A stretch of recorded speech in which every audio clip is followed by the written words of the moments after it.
Iniciamos, doctor. Este, vamos a estar en marcha. Así que doy la bienvenida a todas y a todos ustedes. Eh, eh, Bienvenidos a su salón virtual de la Escuela Judicial Electoral del Tribunal Electoral del Poder Judicial de la Federación. Vamos a concluir este,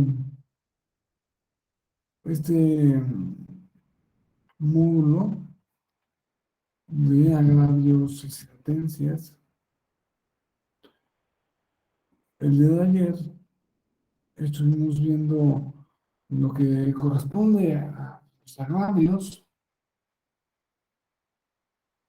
como parte esencial eh, en en los pleitos judiciales.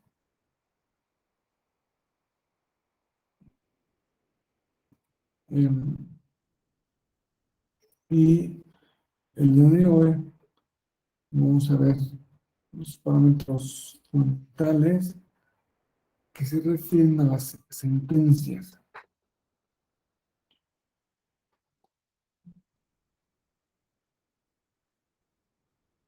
Me gustaría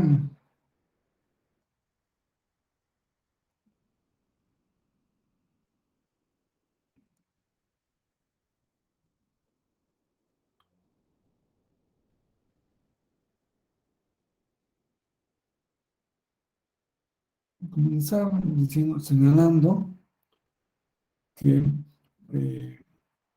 la escuela judicial les hace una atenta invitación a que tengan encendidas sus cámaras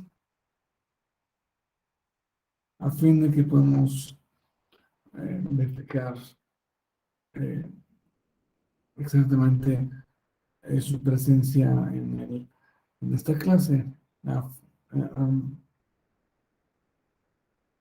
a fin de, en última instancia, poder evaluar su presencia, su asistencia. Muy bien.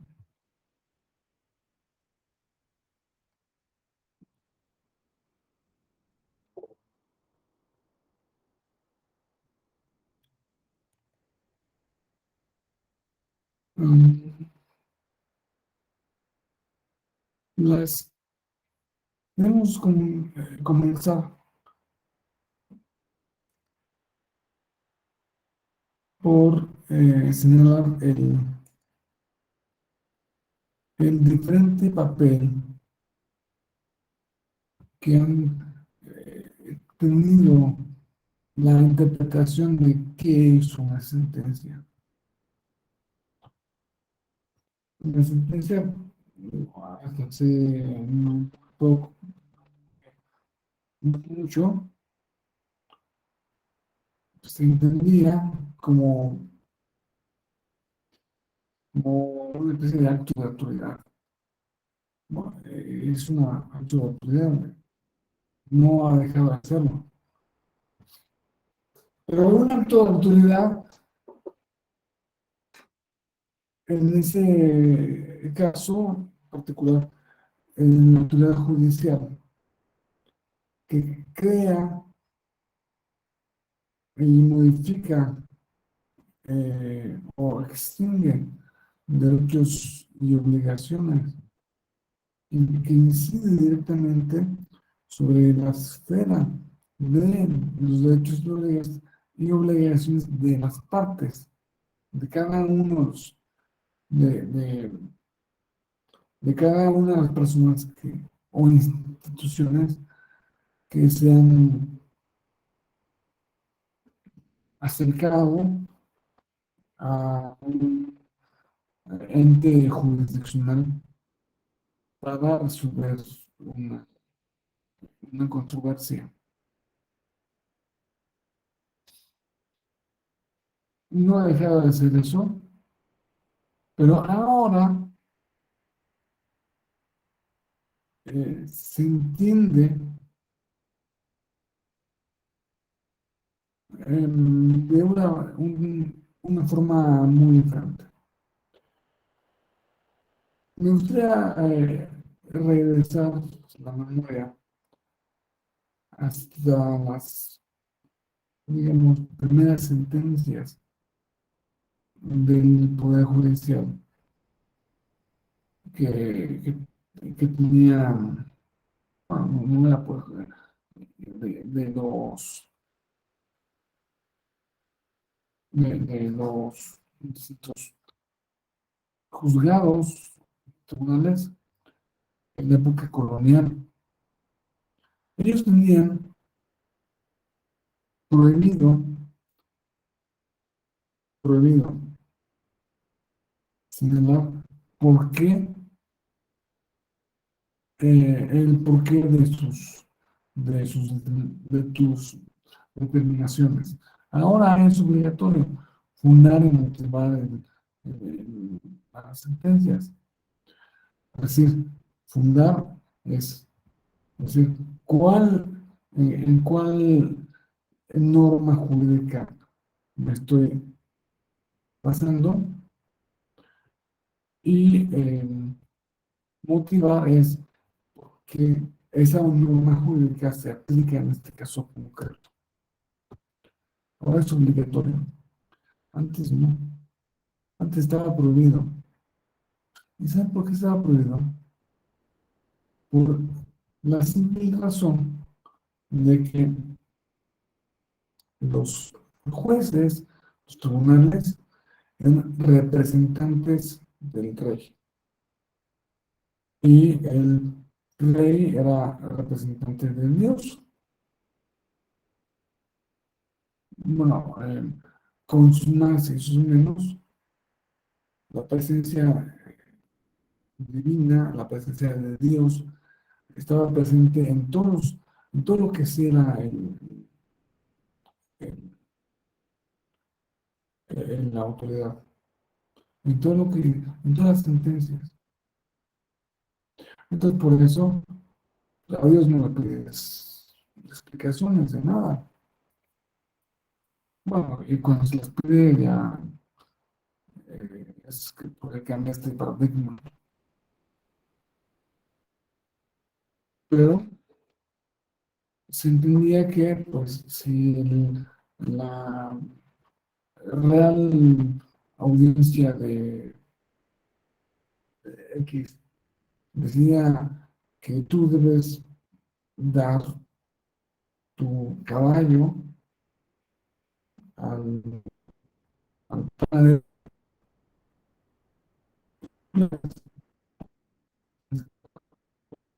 ¿no? sin, sin chistar. No, a lo mejor había medios de acción, no creo. Bueno, el hecho es que ese esquema que, digamos, que fue el primer esquema, el primer Estado moderno,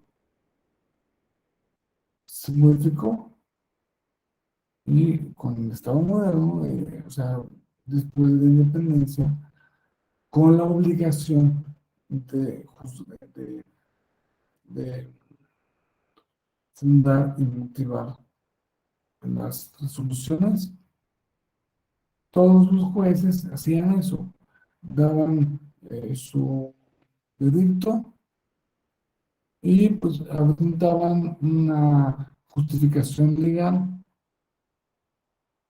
y, y una articulación de las leyes con con el caso particular y pues eso era, pero seguía siendo, seguía entendiéndose como un acto de autoridad que está en un plano diferente. Entonces, por eso era factible que las sentencias se entendieran más bien como un vehículo para justificar cualquier decisión. En parte, las sentencias debían estar escritas en un estilo eh, literario, lingüístico, que no se entendiera bien, lleno de, de conceptos técnicos, lleno de latinazgos, lleno de este, remisiones a otra página, a otra ley, otra jurisprudencia, lo que hacía muy complicada su, su lectura y su comprensión. Ma- Eso me refiero al siglo XIX, principios del XX. Pero ya en el siglo XX, las sentencias se empezaban a entender, o sea,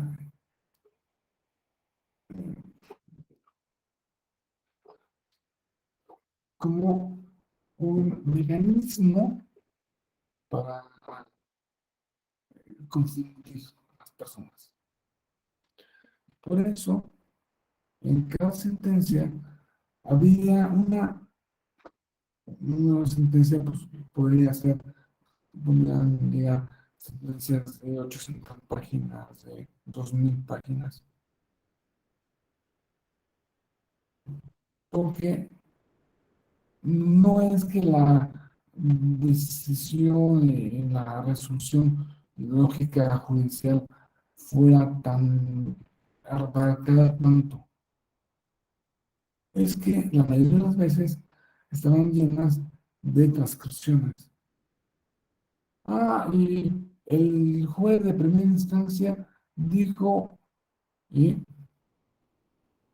transcribían toda la sentencia o la mayor parte de la sentencia del juez de primera instancia.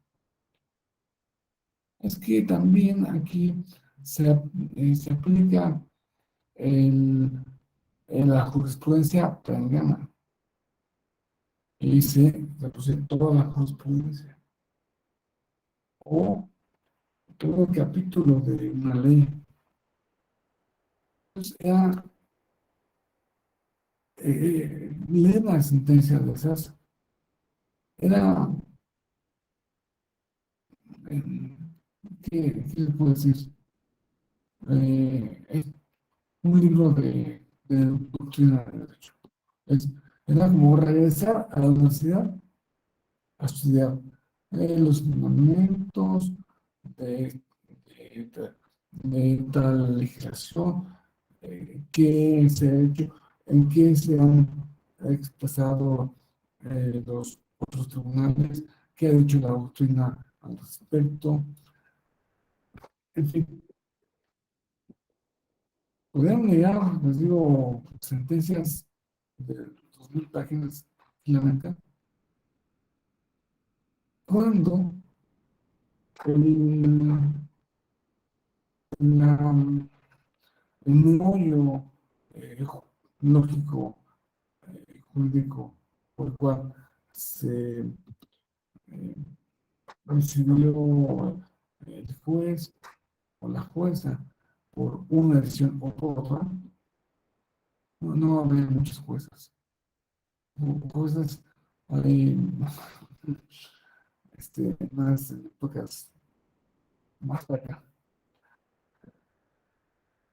¿Por qué se decidió eso?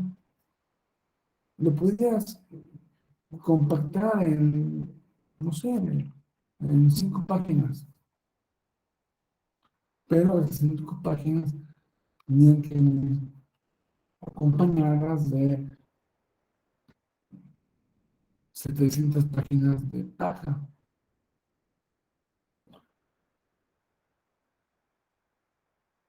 Mm.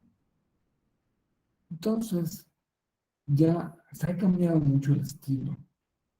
Ya se entiende ahora que una sentencia no ha dejado de ser un acto de autoridad. Por lo que sí ha dejado de ser es eh, una, una representación de la voluntad de Dios. Eso ya lo ha dejado de hacer hace mucho.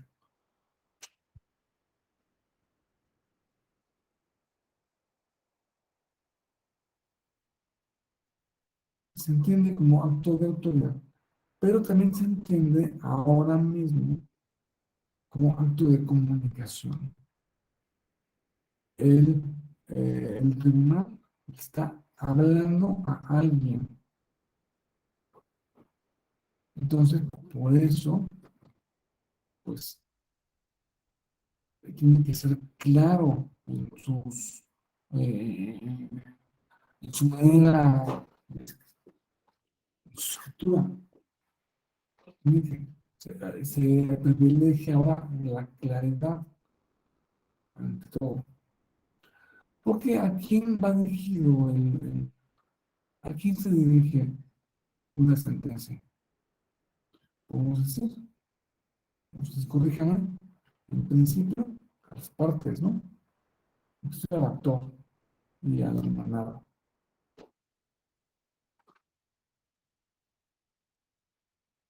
En segundo lugar, pues, en segundo casi en el mismo lugar, al tercero, al tercero interesado,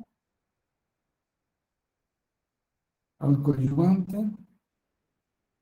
eh, al amicus curiae, este, o a la persona o institución que haya presentado la escritura amicus curiae. O sea que son quienes han intervenido en en el, en el pleito. Pero también se dirige a un colectivo. Eso es muy claro en las sentencias del Tribunal Electoral, que no se limitan a afectar o a beneficiar a una, sino que usualmente a un colectivo. Una sentencia puede afectar a las mujeres, a los estados, a los indígenas. ¿Ok? Y en un cuarto lugar, una sentencia, un auto de comunicación, se dirige a toda la sociedad. Toda la sociedad debe saber, conocer por qué, qué es lo que pasa con este cierto colectivo, qué es lo que pasa con esta persona, qué es lo que pasa con este partido, qué es lo que pasa con esta elección, qué es lo que pasa con esta votación, qué es lo que pasa con esta casilla. Y eso lo tiene que estar abierto, lo tiene que saber toda la sociedad. Sin embargo, un Disculpe, doctor, no se escucha bien el audio.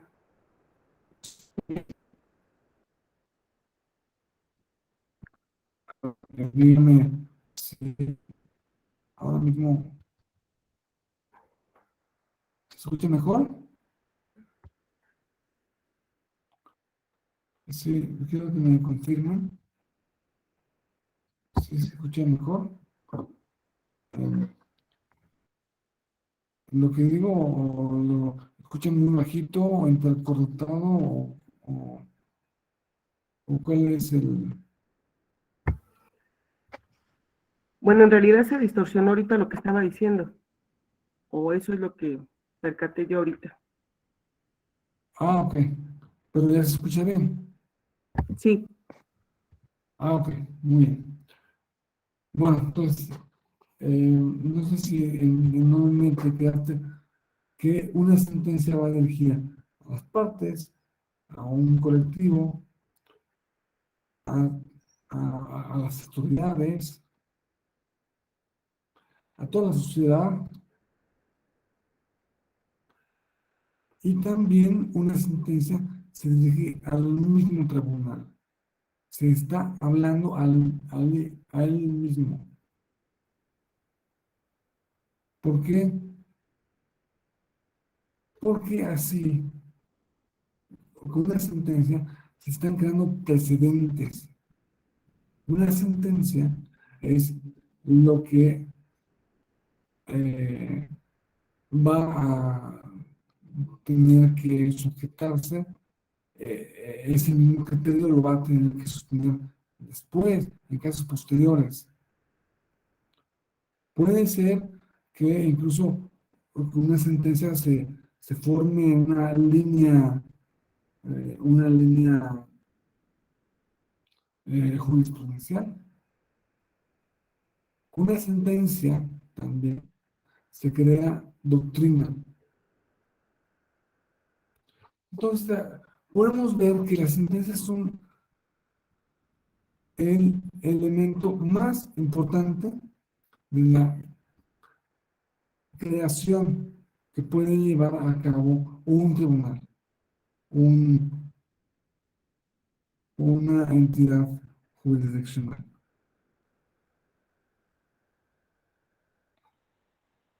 Vamos a ver cuáles son sus elementos formales.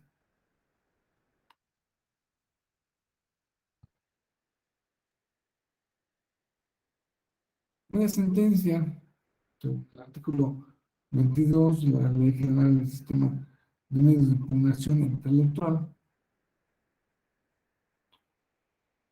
eh, a continuación, Ley de Medios, ¿no? Para que no repita todo el nombre de la ley. El artículo 22 de la Ley de Medios establece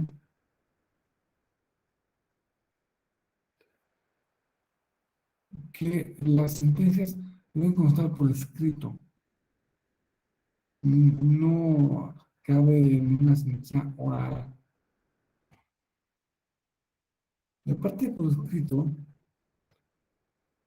eso no lo dice de modo expreso la ley, pero deben estar escritas en idioma español, en idioma castellano, porque va dirigida a un conjunto de personas que hablan ese idioma. Otros países, otros sistemas jurídicos, otras constituciones, más bien, las constituciones de otros países definen un idioma oficial.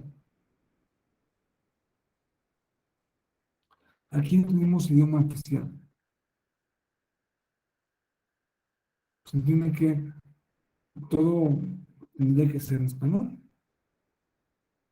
pero también podría, podría presentarse, si no, una, un escrito, una sentencia, este, para que lo entiendan mejor las gentes en náhuatl o en otomí. No está, no está definido, no está correctamente definido eh, eh, ese aspecto de la obligación de que tiene que estar por escrito. Pero vamos a entender, ustedes y yo hablamos español, castellano, hablamos castellano, porque el catalán también es español, el vasco también es español, bueno, el castellano.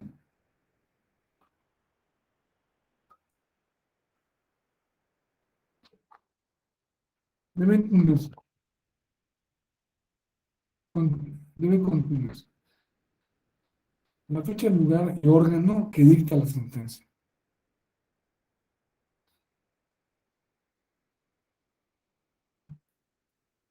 El resumen de los hechos o puntos de derecho controvertidos. Una sentencia podría reducirse únicamente a los resolutivos. Eso es la sentencia, es lo que puede hacer, esto es lo que faculta, la ley faculta a un órgano eh, para que esa, eh, ese resolutivo tenga un impacto real sobre las esferas de derechos y obligaciones de las personas.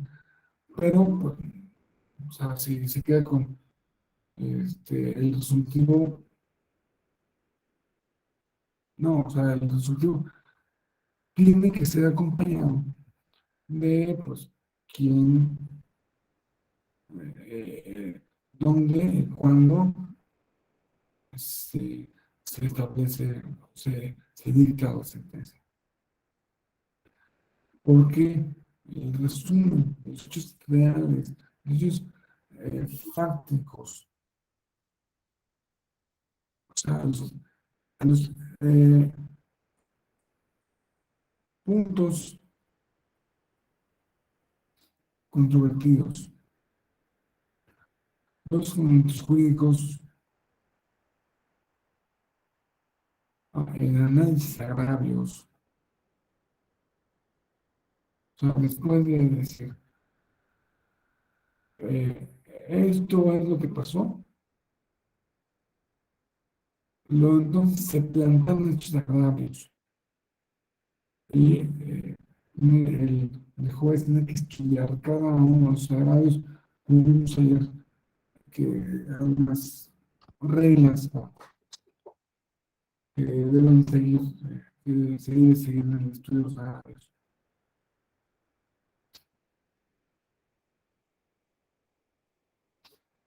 Los fundamentos jurídicos, los puntos resolutivos. Los puntos resolutivos es, como digo, lo esencial de una sentencia.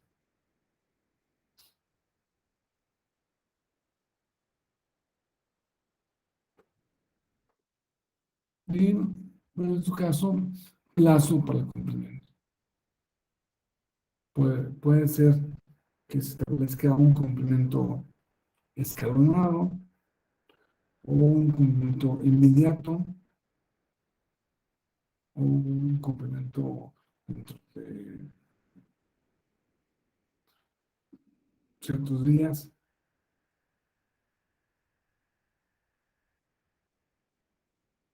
Y pues los elementos formales, la sentencia también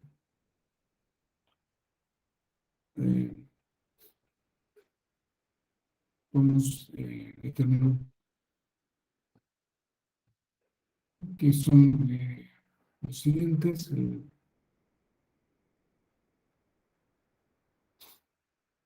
la identificación de los datos del expediente,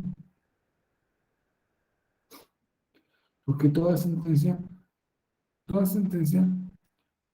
eh, es el punto culminante de un expediente. Entonces, tiene que venir el dato de identificación del expediente.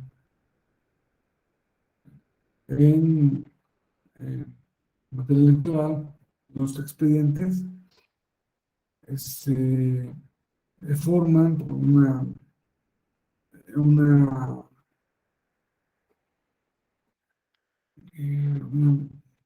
técnica muy particular. Primero se pone el, eh, la sala superior, o o sea, la ley, o Jalapa, a la Guadalajara.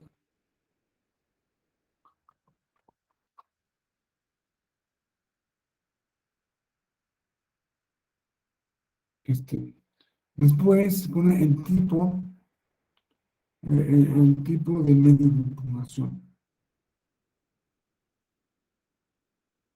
Claramente, la sala superior, en el medio del juicio fulano, el juicio fulano, número 328 del año. Entonces, así puedes identificar qué sala dictó esa sentencia, cuál es el medio de impugnación, qué número de medios de impugnación y de qué año en qué año se expidió o en qué año se resolvió ese medio de impugnación. Bueno, estos productos de identificación o rubro.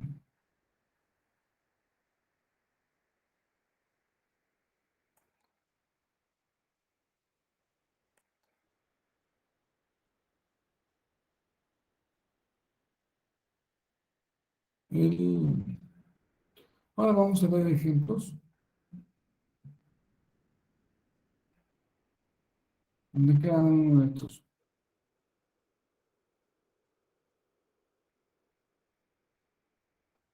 Este, em, el encabezado tiene que tener algunos datos extra sobre no solo el expediente, la- eh, cuando en el que identifica la sala y todo como les dije, sino em, lo que eh, se refiere ¿no? Estos datos,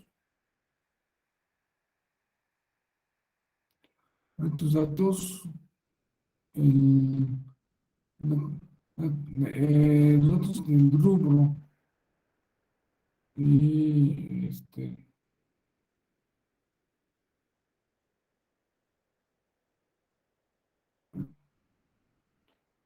el encabezado da, eh, vamos a ver enseguida vamos a ver qué información tiene que constar, tiene que tener cada uno de estos elementos. Los resultados, que son los antecedentes.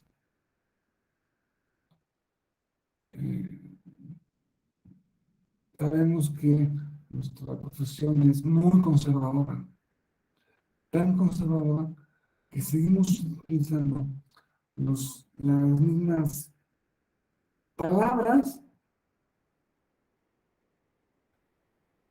eh, para referirnos a cosas que ahora mismo no lo haríamos así.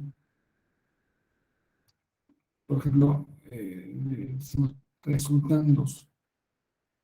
Resultandos es, pues, realmente, yo sé que muchos de ustedes están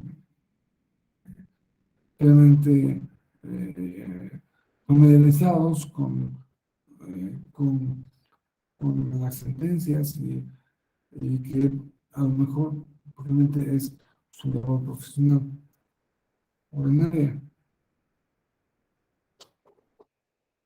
Pero al resto de la humanidad se le parece extraño que sería resultarnos a los antecedentes o historia. Historia de qué pasó o hechos.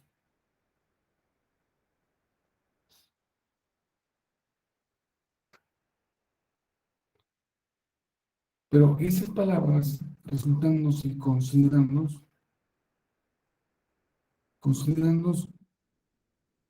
también es una palabra que tiene un largo pasado Podría ser incluso que se remontara al siglo XIX, o no sé si al siglo XVIII. Nos encanta conservar estas expresiones. Los consideramos es, eh, son los argumentos que consideran, más bien, consideramos, que considera el juez. Todo el razonamiento lógico viene de los conceptos. El punto resolutivo es el momento de autoridad. Porque eso es lo que puede únicamente decir el juez competente. El pie también es importantísimo, porque el pie le da legalidad a la,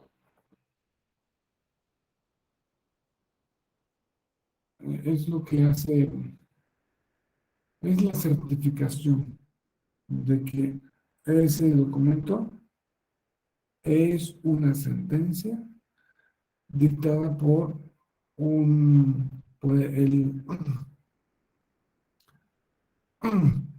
órgano judicial respectivo, una firma de todos.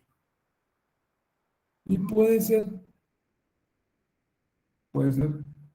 que venga o no, que no venga un voto particular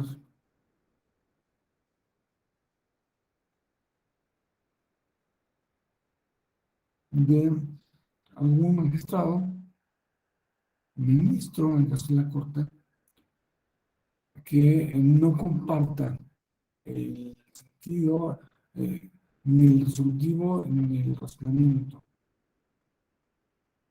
Los votos concurrentes, ya veremos que son aquellos en que el magistrado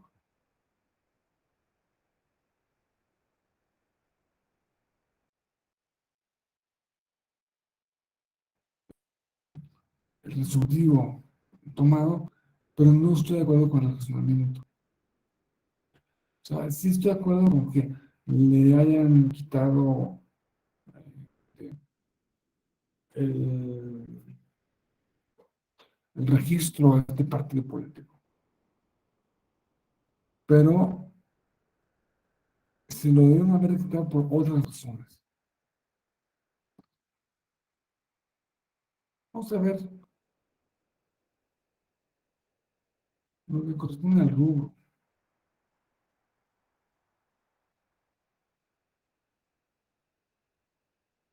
Veamos que los datos del rubro son como la identificación de la sentencia. Juicio para la protección de los derechos políticos electorales del ciudadano. Expediente fulano. El actor, la autoridad responsable, que como vimos ayer, siempre va a ser una autoridad. O sea, el demandado siempre va a ser una autoridad. Difícilmente, sí hay algunos casos, pero muy marginales, en los que el conflicto sea entre dos particulares. El 98% de los conflictos, al menos en el ámbito electoral, son entre particulares y el Estado, un órgano del Estado. Por eso, pues ya no le ponen demandado, actor de demandado, simplemente le ponen autorresponsable. El magistrado que preparó, el magistrado al que le turnaron el asunto, y preparó el proyecto de sentencia es el magistrado ponente. Y pues eh, tampoco son los magistrados, tampoco son máquinas, eh, tienen que valerse de la ayuda de un equipo de especialistas dedicados todo un día a eso, que es la ponencia. La ponencia, eh, los que preparan los proyectos de sentencia son principalmente los secretarios o secretarias,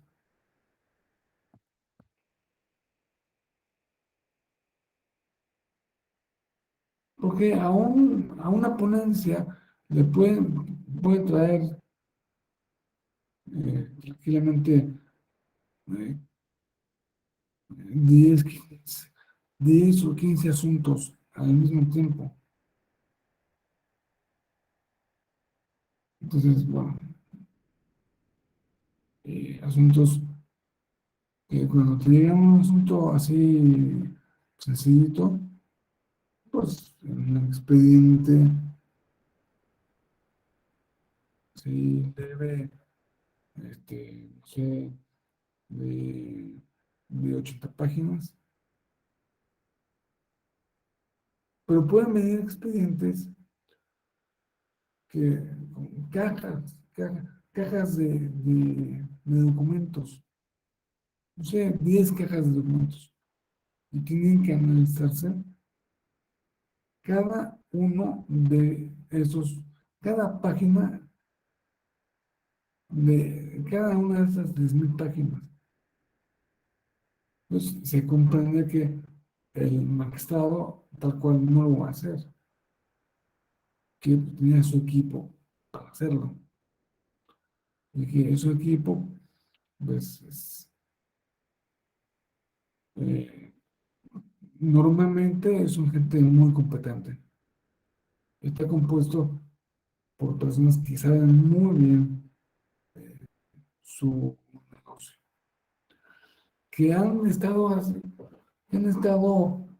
en eh, en el asunto de preparar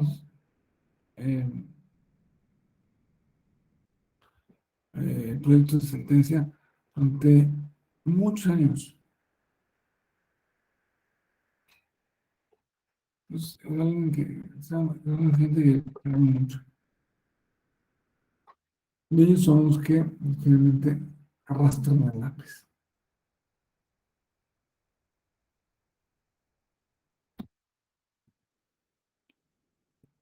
Hicimos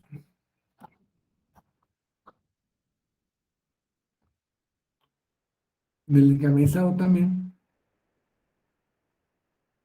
que viene después del rubro.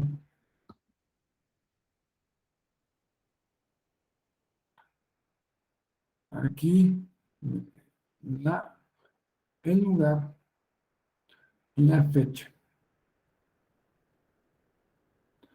Y usualmente tiene el vistos.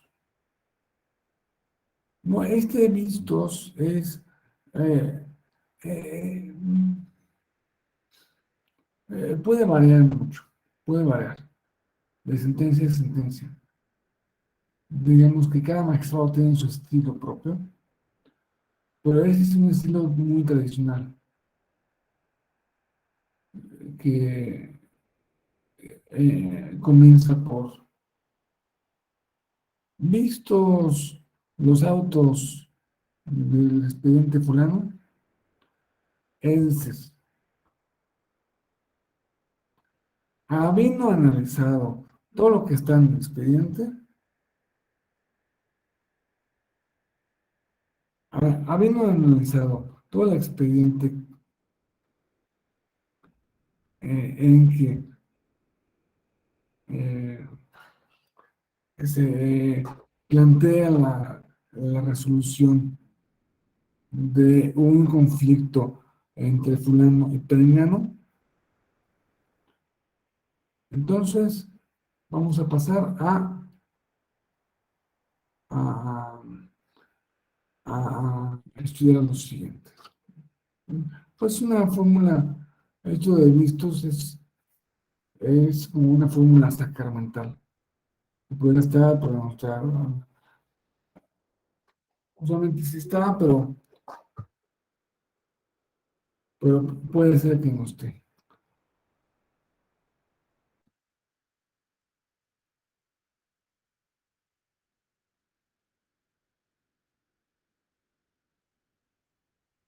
Bueno, entonces, cada caso particular, cada sentencia se refiere a un caso particular. Cada caso particular nació en su momento de una situación histórica particular. Por eso es imprescindible decir cuál fue esa situación histórica, los resultados, el historial, los hechos,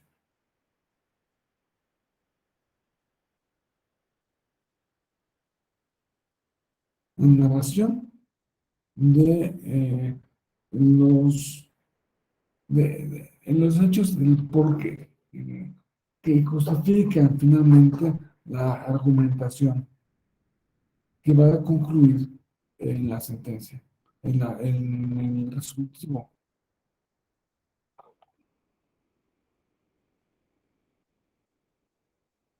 No, los hechos tienen que tener, obviamente,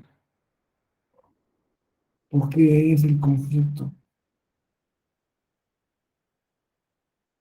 En las sentencias electorales se van a encontrar una sentencia típica o que eh, se alude al acto eh, o resolución impugnados que motivan la queja.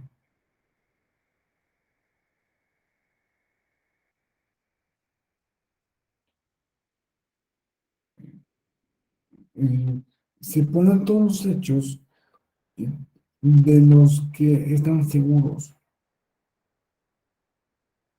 porque los hechos de los que están seguros, ¿cuáles son?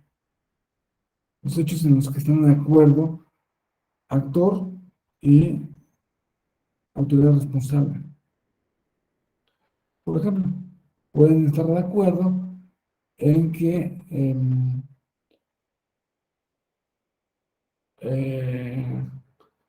en los estatutos de un partido político dicen que se tiene para elegir candidato, para que elegir candidatos, se tiene que celebrar una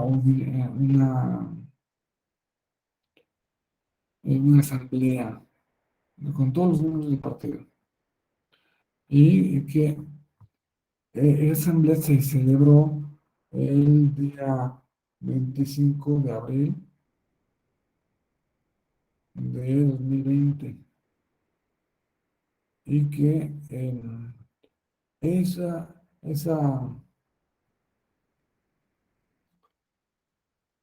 eh, pueden estar de acuerdo eh, también en que se celebró en la Ciudad de México y no en Guadalajara. Todo eso son hechos que finalmente van a constituir lo que se conoce como verdad legal. Porque no están en desacuerdo,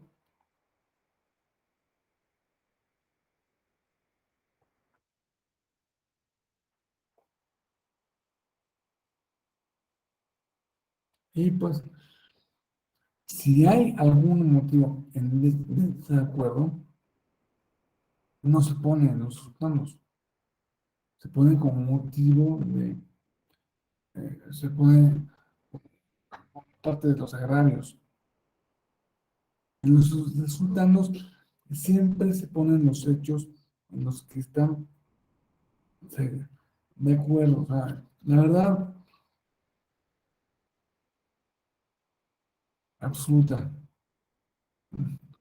en lo que no hay ninguna duda.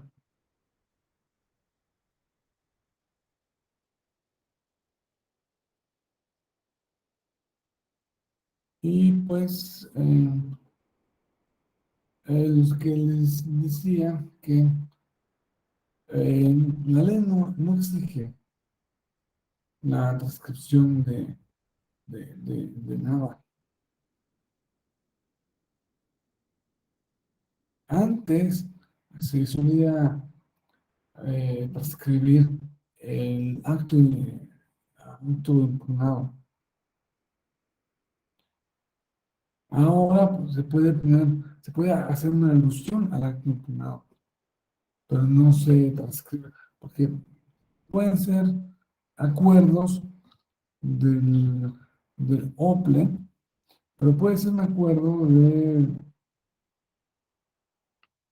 no sé, de 50 páginas. Y eso no se ejecuta. Más con que aludas a la parte importante, a la parte que te afecta, es suficiente. Vamos a ver lo que se refiere a un ejemplo de, de resultados.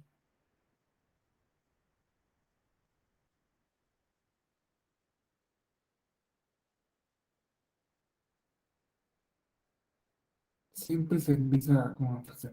De la narración de los hechos que el actor realiza en su escrito de demanda, así como las circunstancias que van en autos, se advierte lo siguiente.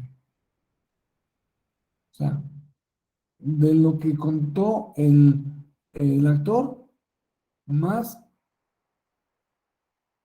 lo que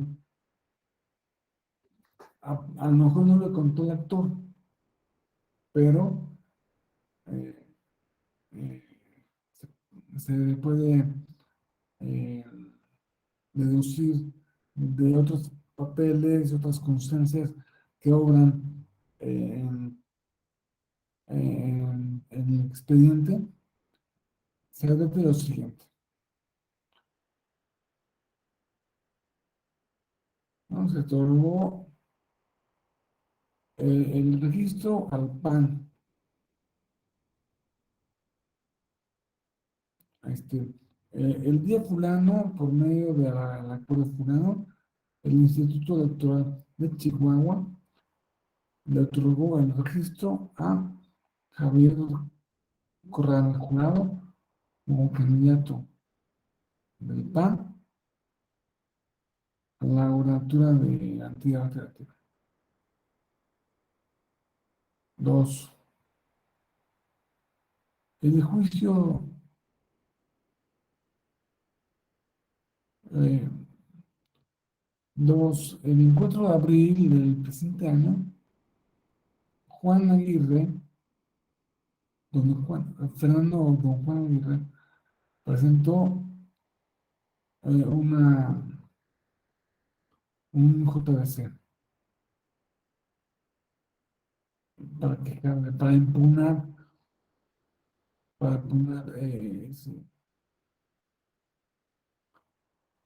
ese otorgamiento del registro.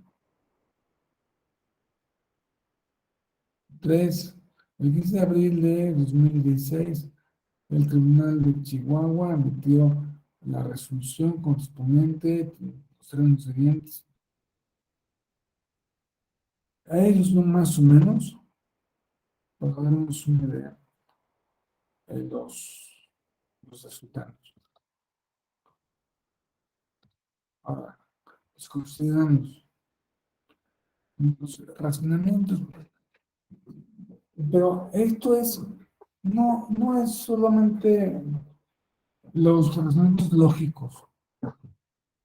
Tiene que, aquí nos consideramos es la voz del juez. Porque antes la historia de los hechos, pues esa historia la puede contar quien sea.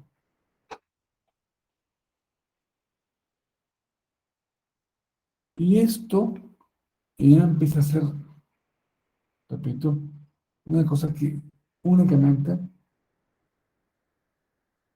puede decir el juez. Son los razonamientos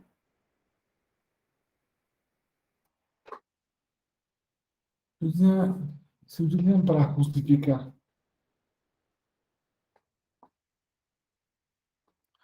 Vimos en el módulo anterior que la argumentación se, se dirige a justificar.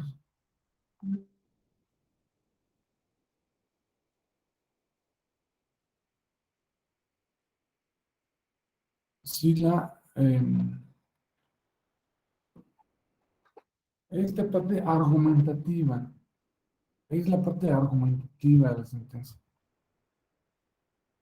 Pero estos considerandos pueden eh, no se reducen a, a un razonamiento lógico, sino que tienen, son un poco más amplios. En primer lugar, se considera la competencia. El joven dice, ok, este asunto eh, con estos antecedentes, bueno, voy a decir, primeramente, si yo soy competente o no.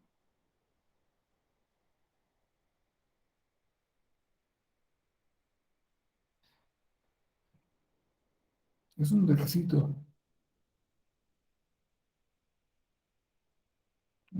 requisito indispensable para que sea válida una sentencia. La misma tiene que ser dictada por una autoridad competente. Entonces, primero tiene que decir, ¿soy competente o no?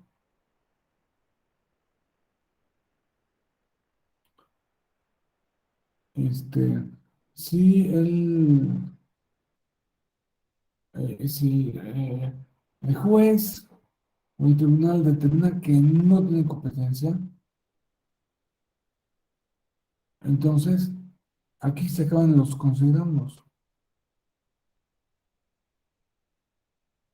No voy a hacer ningún otro razonamiento, ninguna otra argumentación. Vamos a hacer ejemplo.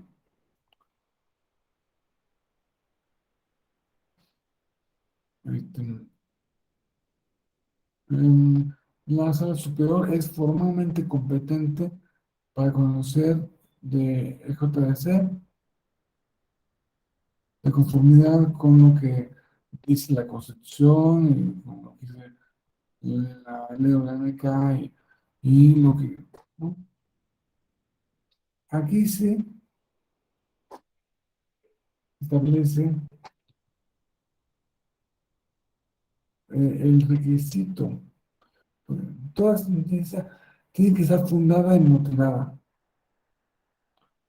Y esto es una parte imprescindible de la fundamentación. Esta es esta es la fundamentación.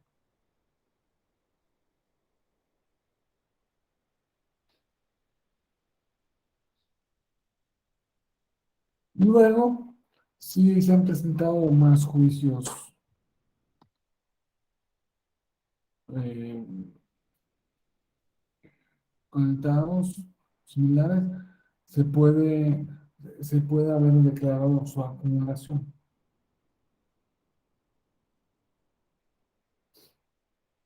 La acumulación se estudia en el considerando segundo. Aunque no hay ninguna ley que diga cuáles considerandos o cuáles deben ser cada uno de los considerandos, lo que les estoy presentando aquí es más bien lo ordinario. Siempre, siempre es así.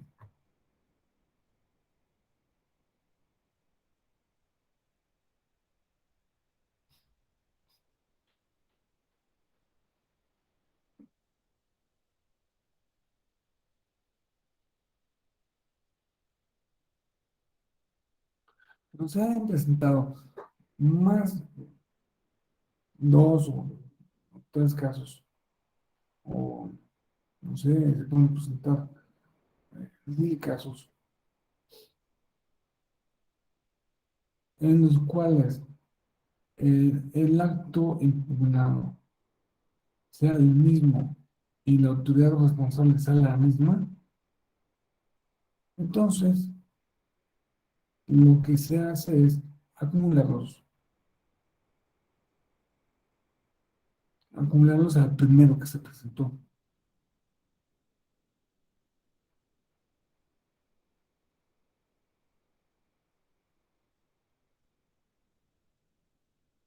O sea, de modo que se resuelve uno y con eso, ese que se resuelve le pega o tiene los mismos efectos para todos los demás, para todos los demás acumulados.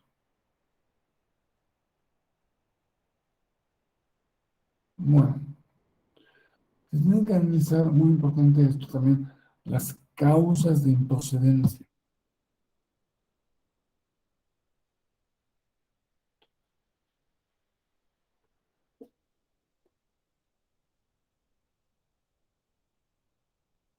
Es decir,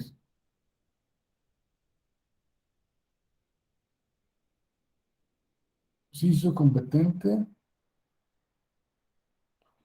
se acumula o no se acumula el asunto, amerita o no amerita acumulación. Luego voy a estudiar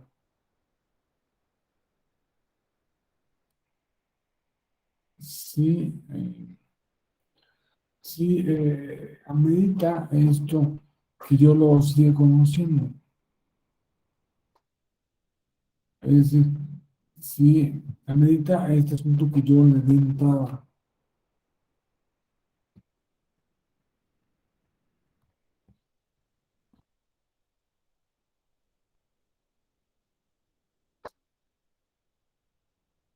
Este,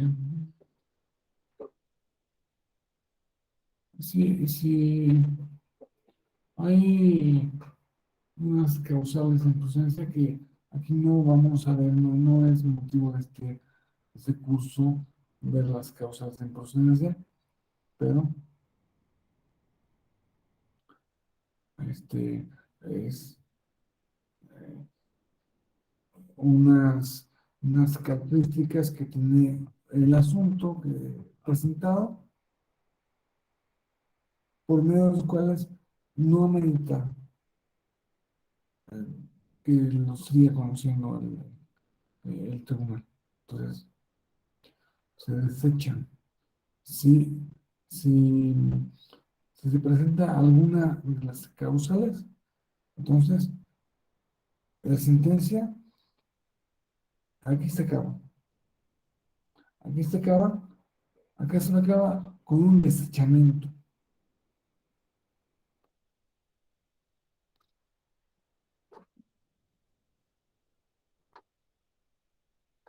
Los medios de impugnación tienen unos requisitos generales pero también puede ser que algunos tengan algunos requisitos especiales, especiales de procedencia.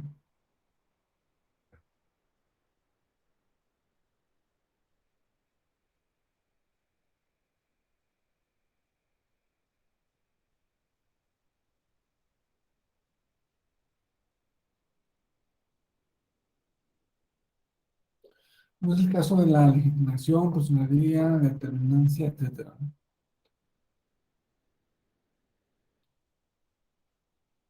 Y un asunto puede que haya naufragado en el considerando tercero. Muchos también naufragan en el considerando cuarto.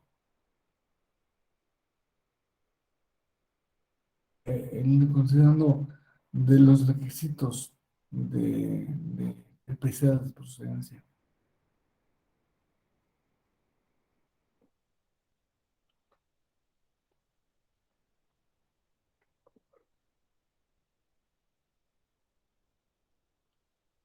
Aquí vemos el ejemplo. En, en este ejemplo, digo que no tengo que ser igual. Considerando de los requisitos especiales de procedencia, en este ejemplo es el segundo,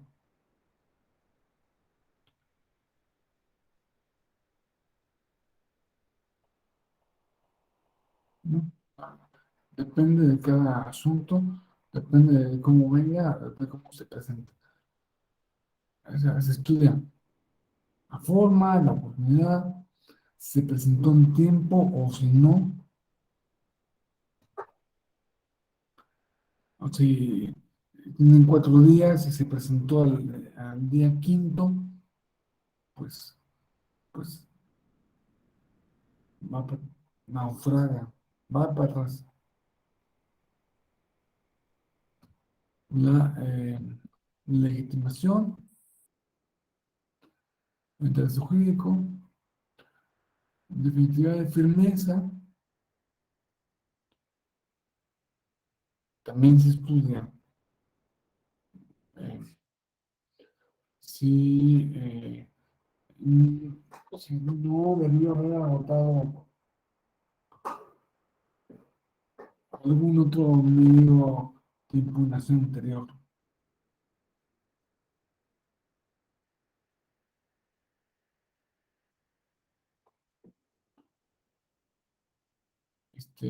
Aquí se estudia,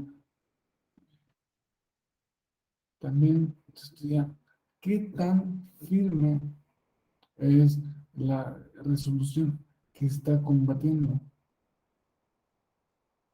Porque puede ser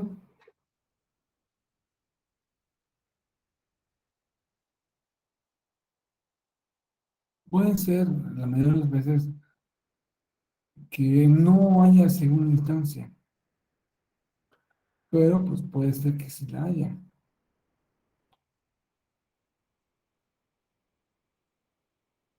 O más bien es al revés. La mayoría de las veces que se presenta un asunto es porque sí hay segunda instancia, pero puede ser que no la haya y se tiene que quedar ahí. Por ejemplo, eh, una, eh,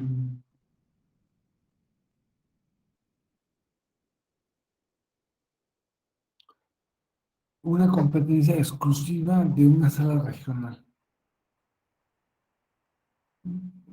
para decidir eh, sobre, sobre la calificación de los diputados, de la elección de los diputados locales. Lo que dice la sala regional es, es, este, es última palabra. Ya no puedes ir a la sala superior a quejarte de eso. Entonces, eso también se analiza en los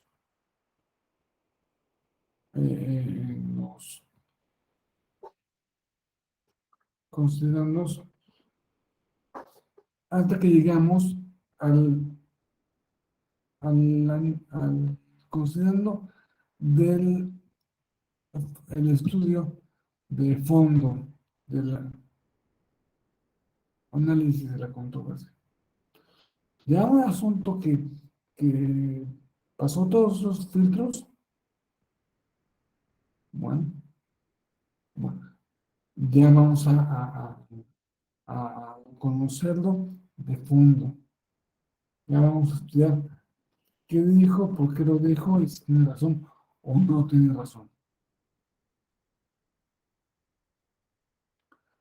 Usualmente se comienza por precisar la litis, es decir, a ver, ¿cuál es el conflicto de fondo?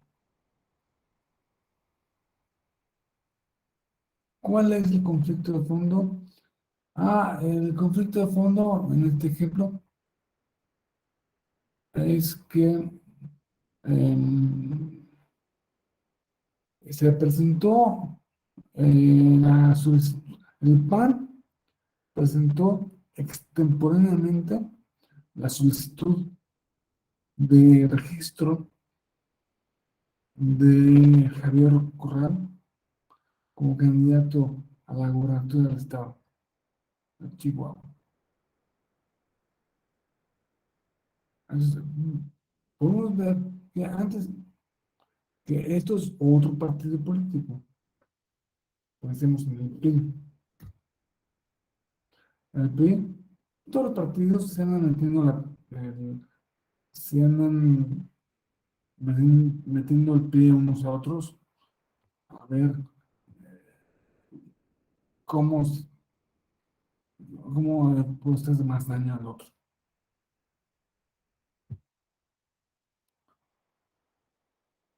De modo que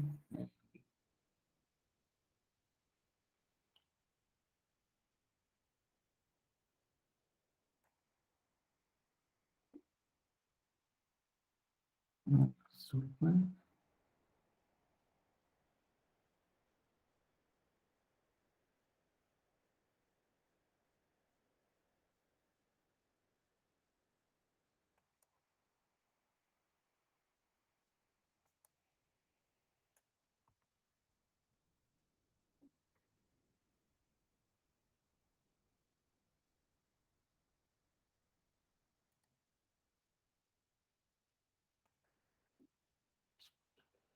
okay.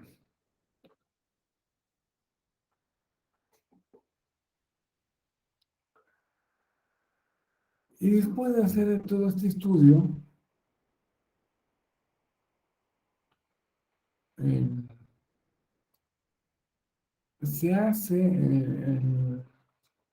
el, ah, algunas sentencias pueden establecer un método de estudio, porque a partir de ahora vamos a estudiar los agravios y vamos a decir, bueno, estos agravios los voy a estudiar en el orden que se presentaron en la demanda, o voy a cambiarles el orden, o voy a empezar por este,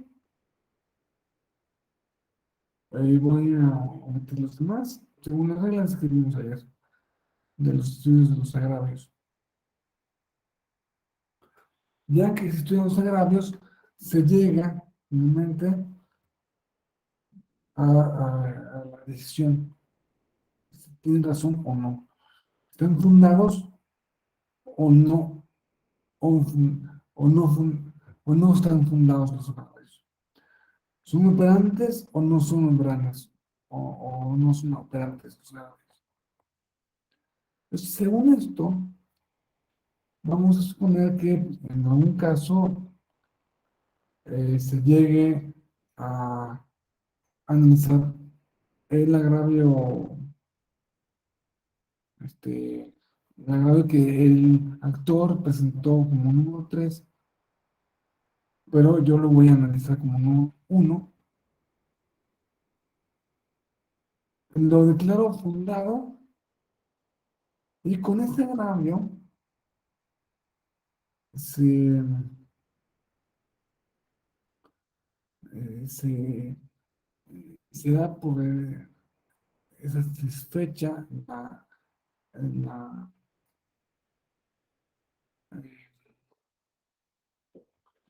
la pretensión del actor. Entonces, llegamos a los puntos resolutivos. Esta es exclusivamente la voz del juez. Esta es la voz del juez. En materia electoral, como es derivada de derecho administrativo, y como el derecho administrativo siempre es un conflicto en un particular y el Estado,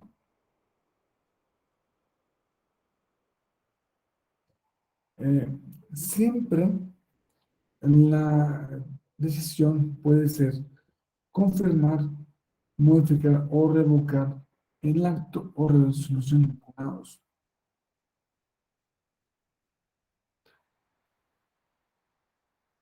Puede ser una cosa muy simple, se confirma. Pues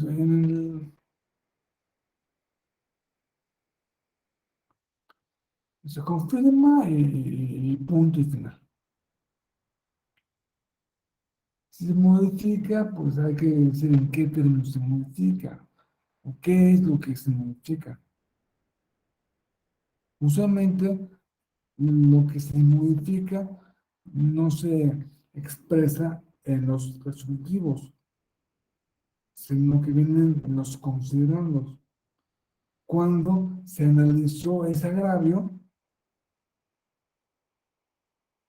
y se hizo el estudio, si es fundado ese agravio. Por tanto, procede modificar la resolución del Tribunal Electoral de Chihuahua en este sentido.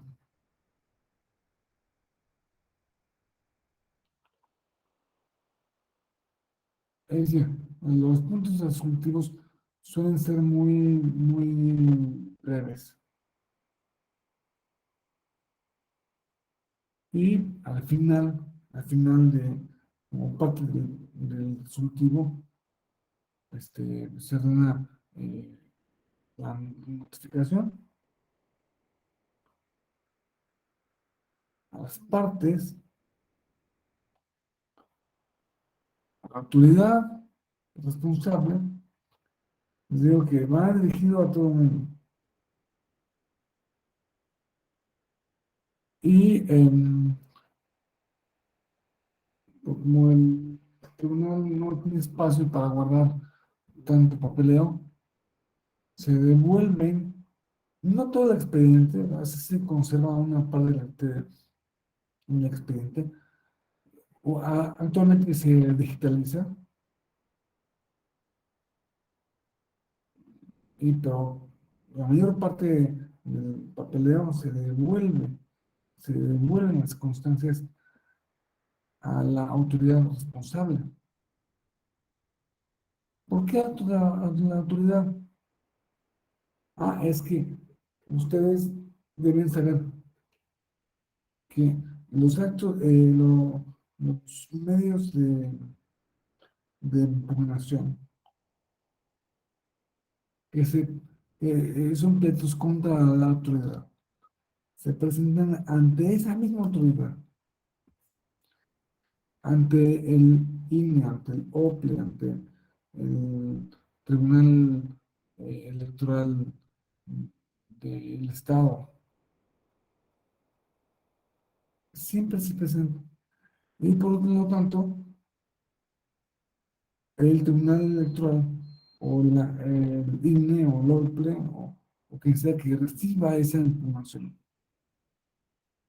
en su momento, em, tienen unos días para hacerlo público, para dárselo a conocer al tercero interesado, recabar las, eh, el escrito del tercero interesado, la autoridad misma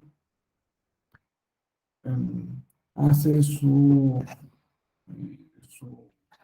su informe justificado,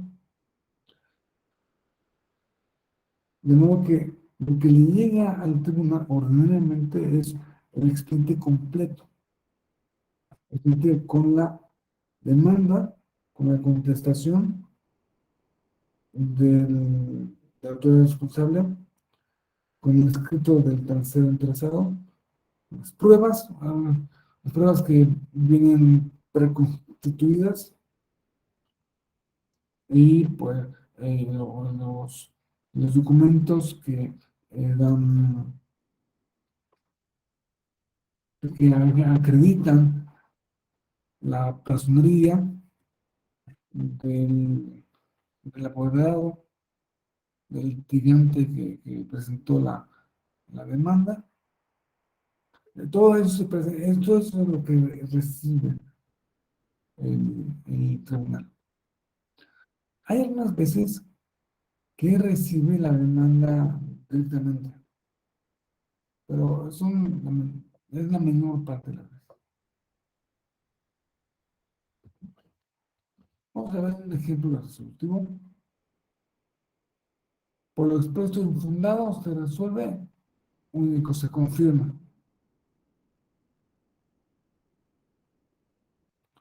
Puede haber dicho, se revoca o se modifica.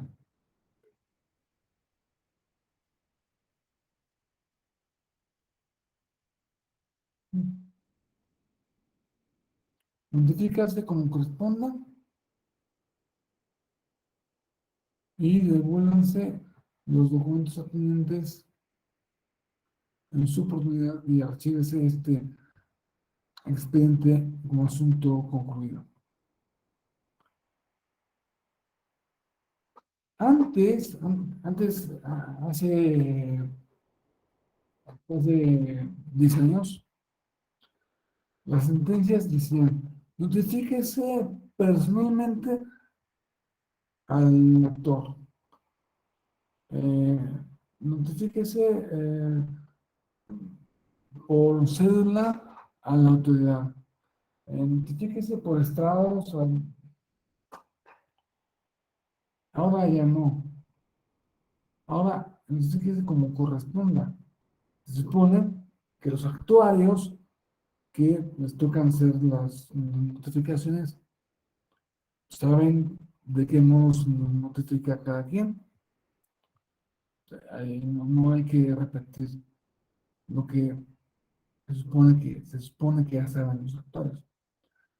O supone, más bien, en el principio, el secretario general de acuerdos es el que sabe perfectamente de qué manera notificar la sentencia a cada una de las partes interesadas. El pie les decía que es muy importante, porque ahí viene cuál fue la votación,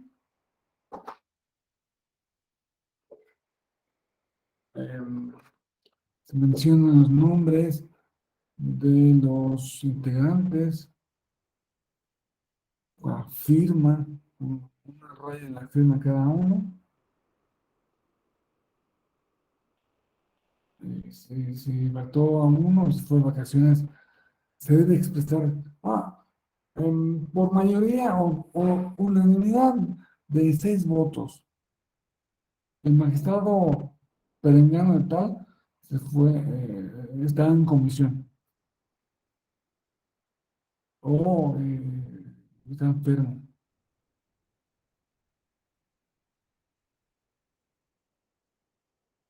O eh, por mayoría de cuatro, eh, siendo que los disidentes es la magistrada fulana, el magistrado fulano y el magistrado Preganito.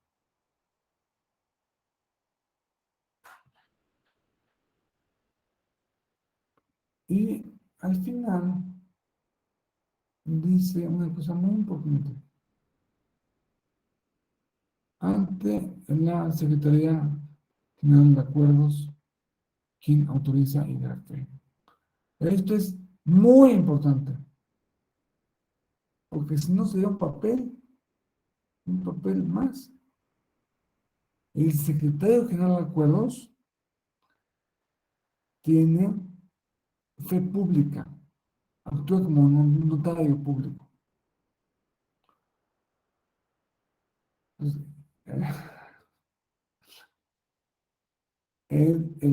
en el pie se le da legalidad a ese papel, a ese documento.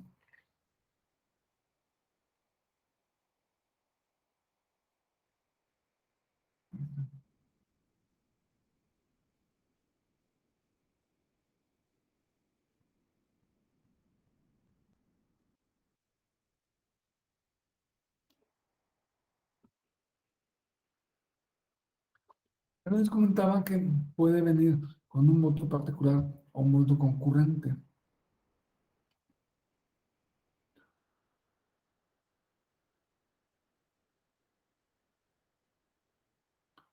Si el magistrado,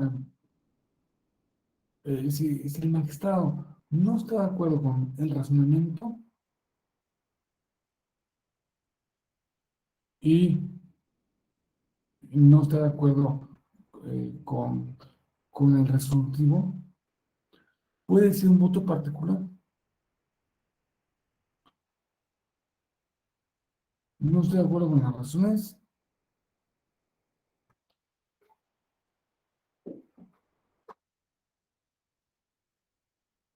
puede ser que difiera en parte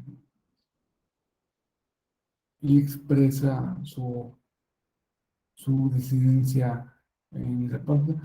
Los votos particulares todos son muy importantes si nos llega una sentencia muy larga, porque el voto particular usualmente comienza con un resumen de la sentencia. O sea, tú no quieres leer a las 200 páginas de la sentencia, pues vete al voto con particular. Ahí comienza eh, usualmente, o sea, no siempre es así.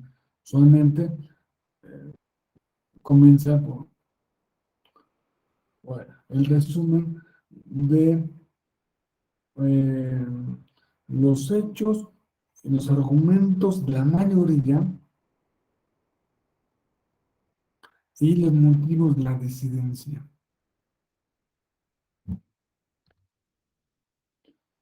Vamos a ver.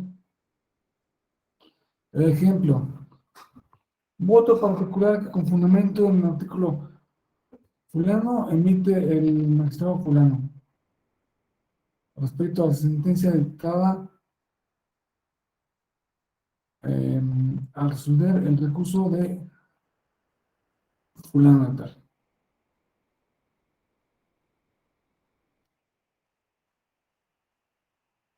Toda vez que no coincido con las razones de hecho y de derecho que sustentan la decisión asumida por la mayoría, formulo mi voto particular en los términos siguientes. Eso se recoge del magistrado Flavio Galván, que ahora mismo es profesor en la escuela judicial.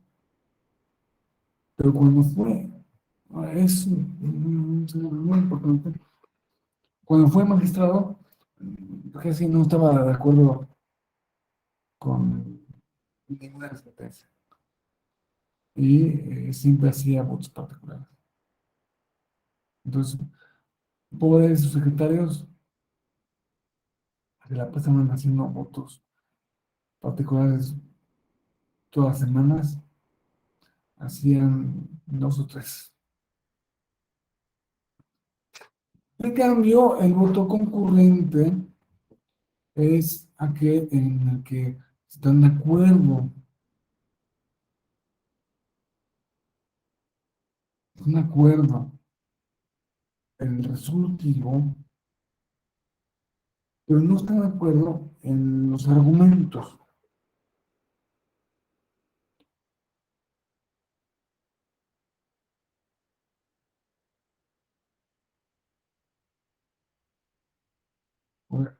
Por eso dicen, no obstante que coincidimos con lo resuelto en la sentencia,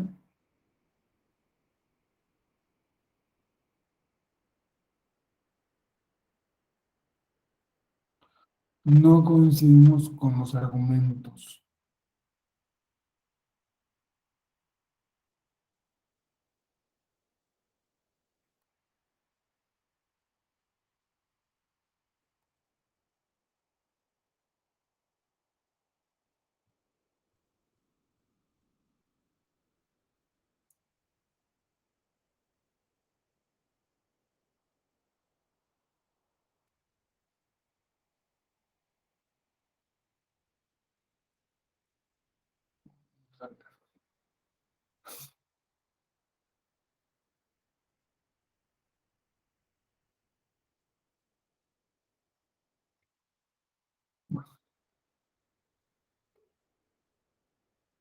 Ese es el voto concurrente.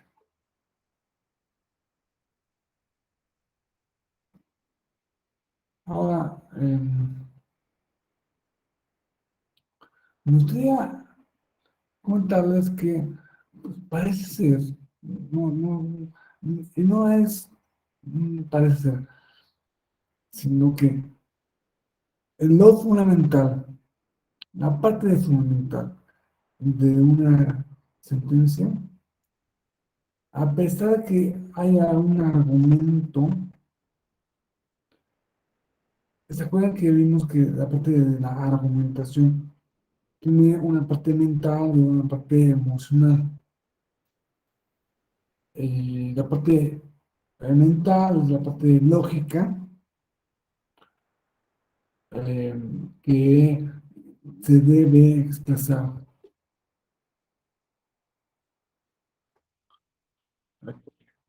como una serie de, de, de, de silogismos, porque estamos hablando de lógica clásica, o como una serie de aproximaciones, cuando estamos hablando de lógica difusa,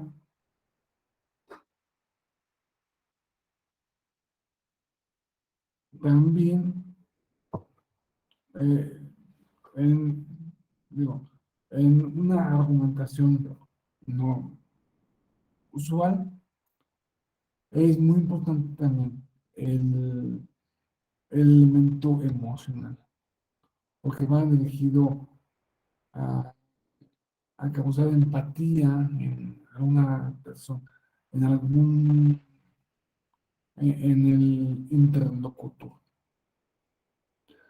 En una sentencia, la parte emocional es mínima o inexistente.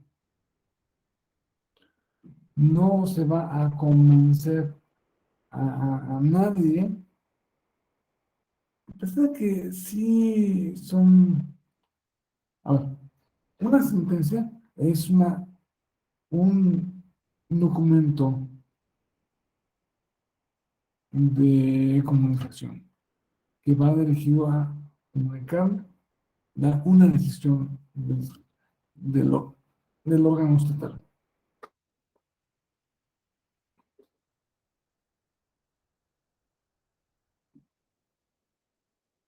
Sin embargo, puede ser,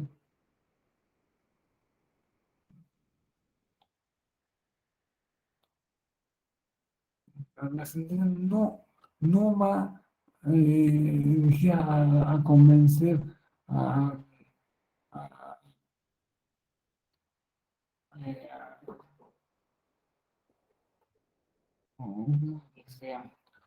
no va a emocionar a nadie.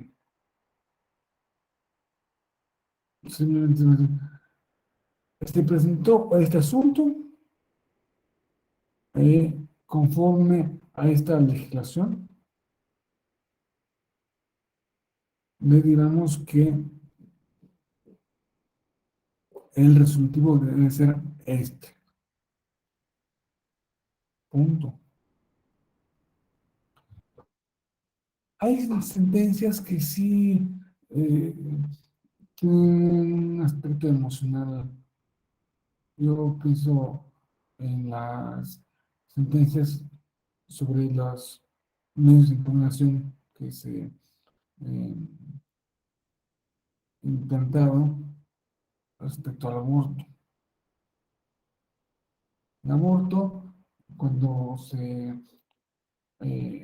decidió en la Suprema Corte de Justicia, pues vino una serie de motivaciones totalmente, eh, totalmente emocionales. No es que es mi cuerpo, es que es mi proyecto de vida. Pero eso se da en ese tipo de, de- de sentencias. Pero usualmente una sentencia no tiene ningún, o en los elementos emocionales son mínimos, repito, inexistentes. Lo más importante son los elementos lógicos.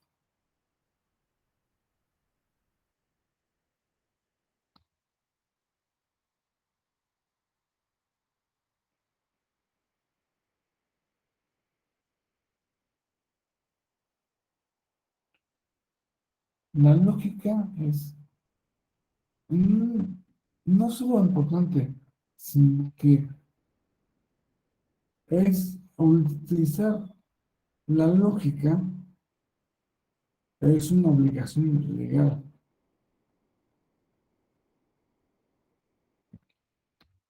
Está en expuesta en el artículo 16 de la ley de medios.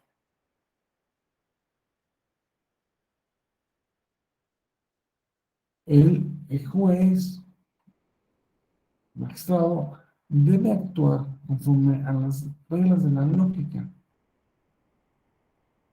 la sana crítica y la experiencia.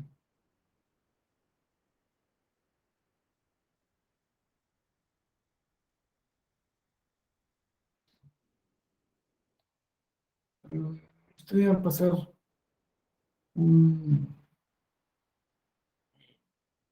cubrir rápidamente esto. Tenemos que la lógica tiene varias acepciones. La palabra lógica, hasta nuestros momentos,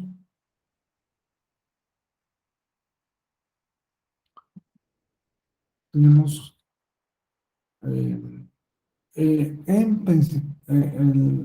uno de los principales es la lógica como disciplina,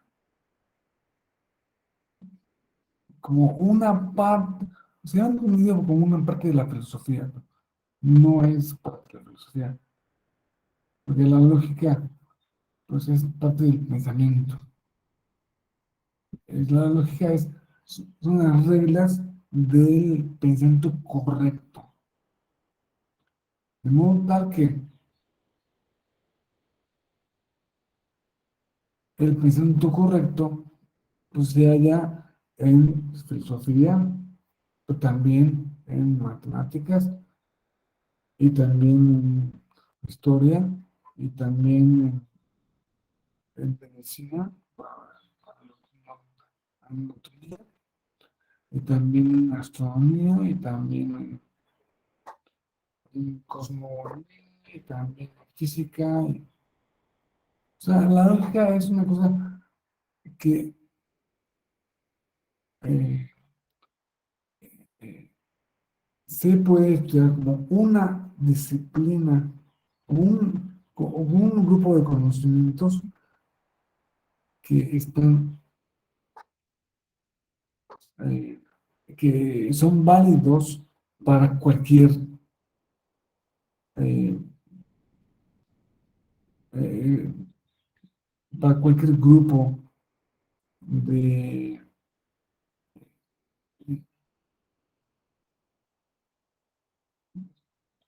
para cualquier área del pensamiento. Pero como disciplina, pues realmente hay poca gente que se dedica a la estudio de la lógica.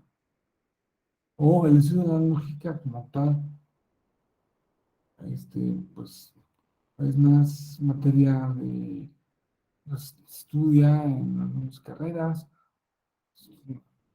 estudia filosofía, pero no, mucha gente piensa que es parte de la filosofía.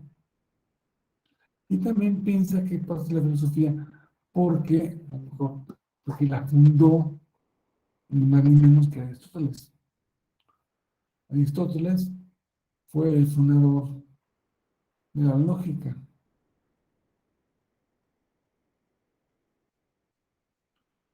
Como fundó otras, este, o le puso nombre al menos a otras disciplinas, ¿no? La metafísica, la ética, ¿no? La lógica de Aristóteles es lo que se conoce como lógica clásica. Aristóteles puso unas reglas de la lógica que fueron válidas, ¿no?, hasta nuestros días, pero que fueron válidas de modo absoluto, al menos por 2000 años. Ya en el siglo XIX eh, se fundan otras lógicas, aparte de la lógica clásica. Pero lo que se usa, lo que usan los abogados, los jueces, es mayormente la lógica clásica, la lógica que fundó Aristóteles.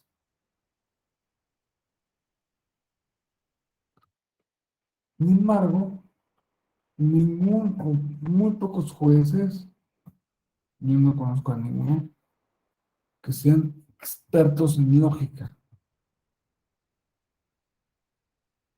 A pesar de que la usan todos los días, no son expertos en la materia. ¿Qué pasa? Que se van al sentido ordinario de la palabra. Lo lógico es lo congruente versus lo incongruente. Lo ordenado versus lo desordenado. Lo coherente versus lo incoherente. Y eso es más el sentido común. No, es que si tú estás hablando aquí del Partido Acción Nacional, en el rubro y tu resolutivo fue sobre PRD, pues es incongruente.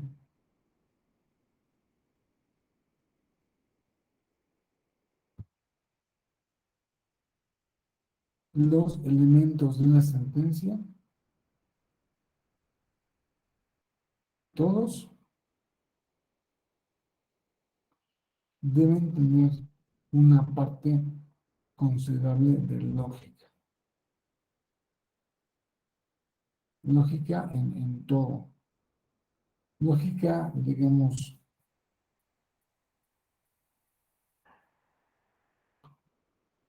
una lógica interna, o sea, lógica entre una parte de la sentencia y otra parte de la sentencia, y una lógica externa, que es la, la relación entre lo que se dice con el mundo real.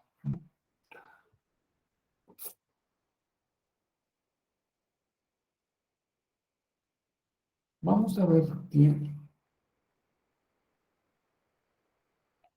aquí en estos elementos de fondo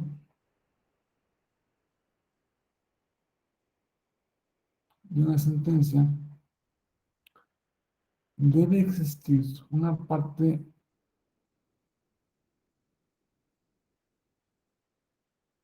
fundamental de una...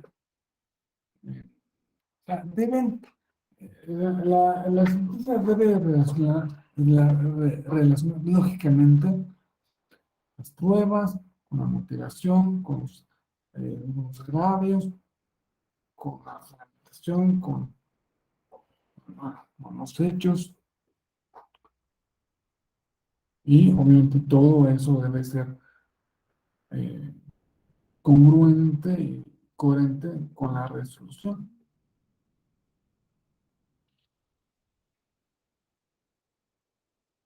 Digamos,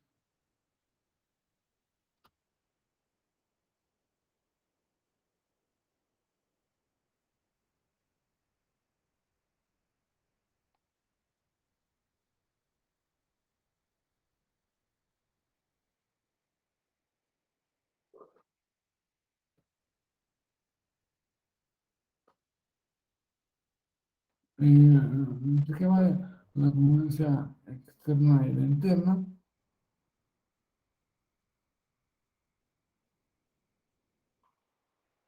Y más en específico, hay tipos de incongruencia.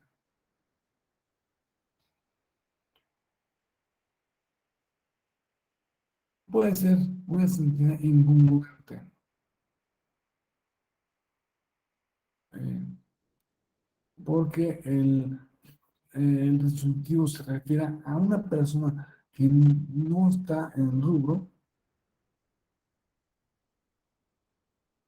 Una sentencia puede ser incongruente cuando no se relaciona con las pruebas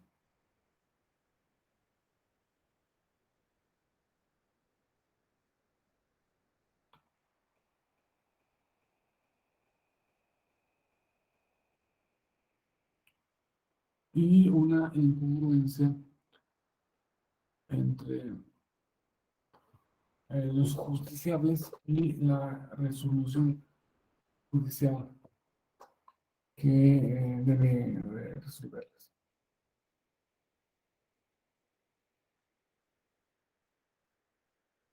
Claro que puede ser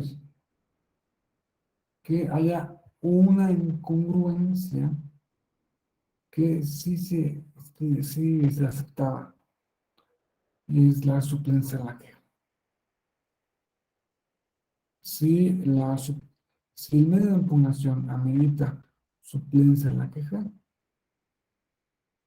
puede ser, puede ser que lo que se resuelva no sea congruente exactamente con eh, con la fundamentación. porque se fundamentó una cosa distinta, eh, y en la suplencia de la queja se modificó la fundamentación.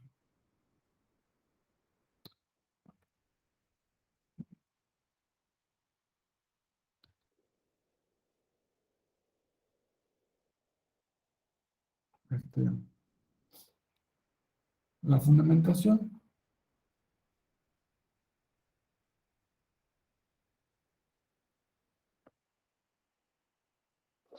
este,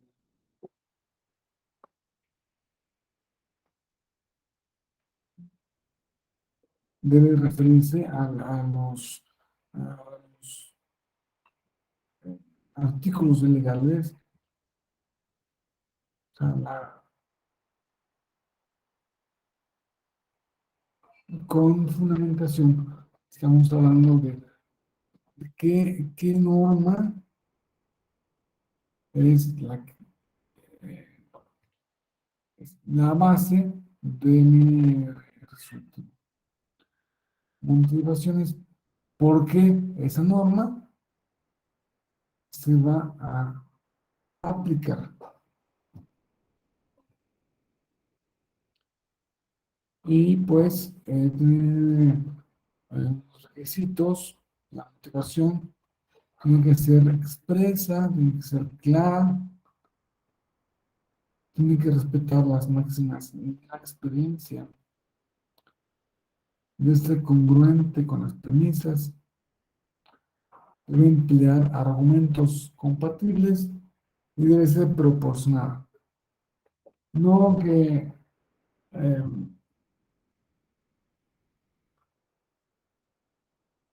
eh, una sentencia desproporcionada, pues es una que, por ejemplo, declara la nulidad de una elección completa de un país por el hecho de que eh, se presentó un acto eh, de propaganda de campaña antes del tiempo. Entonces, eso merita una multa, ahora sí, no, pero no merita este, acabar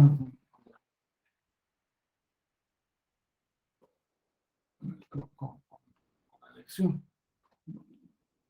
Y pues vamos a ver un, un penúltimo asunto que, que la sentencia debe, como requisito, un momento, es exhaustividad.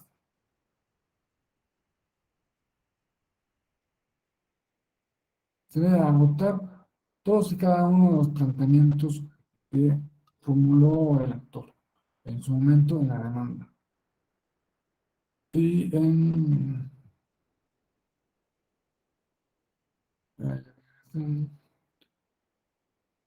bueno, yo no tengo que dejar hasta aquí porque a pesar de que no hemos concluido, hay un evento al que debo estar presente enseguida. Por, por lo mismo, pues agradezco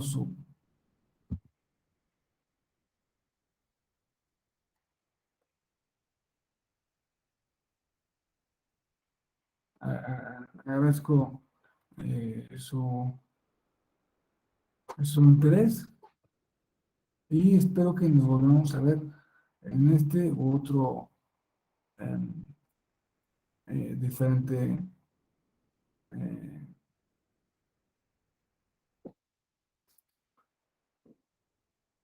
diplomado. Muchas gracias por su interés. Hasta luego. Gracias, hasta luego.